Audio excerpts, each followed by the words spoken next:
एक खूबसूरत जजीरा था जो समंदर की गहराइयों में छुपकर अपने रंगों का चमक दिखाता था। ये जजीरा न सिर्फ अपनी कुदरती खूबसूरती के लिए मशहूर था, बल्कि इसके बारे में कुछ पुरअसरार बातें भी मशहूर थीं। कहा जाता था कि इस जजीरे में एक कदीम खजान हदफन है जिसे कोई अब तक नहीं ढूंढ पाया था। इस जजीरे पर 3 दोस्त 8 सालों बाद वापस आए थे। इनमें सबसे पहले आने वाला लड़का अहमद था, जो एक जरातमंद और ज़हीन शख्स था। इसके साथ इसके 2 दोस्त भी थे। अहमद ने अपने बचपन में इस जजीरे के बारे में बहुत सुनी थी कि यहाँ कोई ना कोई पुरअसरार चीज छुपी हुई है। इस जजीरे पर आकर वो इस राज को दरियाफ्त करना चाहता था। याद है बचपन में हमने यहाँ कितने ख्वाब देखे थे? अहमद ने कहा, हाँ, लेकिन हमें अब हकीकत का सामना करना पड़ेगा। हमें इस जजीरे के राज को खोलना है। के अंदर दाखिल होने पर एक ठंडी हवा और एक अजीब सी रोशनी महसूस हुई। जैसे ही वो अंदर गए, एक बड़ा दरवाजा उनके सामने आ गया जिस पर पुराने नक्श थे। ये दरवाजा हमें कहाँ ले जाएगा? अहमद ने सवाल किया। हमें इसके अंदर जाने की जरूरत है, अहमद ने कहा। ये शायद खजाने का रास्ता हो। दरवाजा खोलते ही एक पुरअसरार कमरा सामने आया।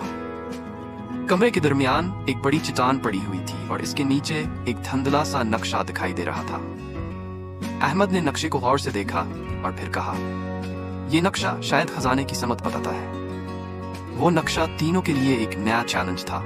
इसके जरिए इन्हें एक दूसरी गार तक पहुंचना था जहां खजाना दफन था। जैसे ही वो इस रास्ते पर चलने लगे, उनकी मुलाकात एक गरीब बूढ़ी औरत से हुई।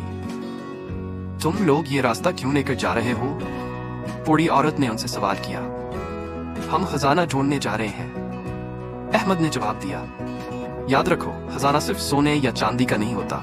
इस जजीरे का सबसे बड़ा राज ये है कि जो कुछ तुम्हें मिले वो तुम्हारे दिल की सच्चाई को आजमाएगा। बूढ़ी औरत ने गहरी नजरों से कहा। तो अंदर एक कदीम किताब और कुछ पत्थर थे। ये क्या? मारिया ने ताज्जुब से कहा। यही असल खजाना है, अहमद ने कहा। हमें ये किताब दुनिया को सिखाने के लिए ले जाना होगा, क्योंकि ये किताब हुकमत और सच्चाई का खजाना है। ये जजीरा और इसका राज तीनों दोस्तों के लिए एक अहम सबक था। उन्होंने सीखा कि सच्ची दौलत वो नहीं होती जो हम देखते हैं, बल्कि वो होती है जो हम अपने दिल में समझते हैं और दूसरों के साथ शेयर करते हैं। ये थी जजीरे का राज, और तीनों दोस्त खुश होकर वापस अपने घरों को रवाना हो गए, जहां उन्होंने इस किताब की हुकमत को दूसरों तक पहुंचाया।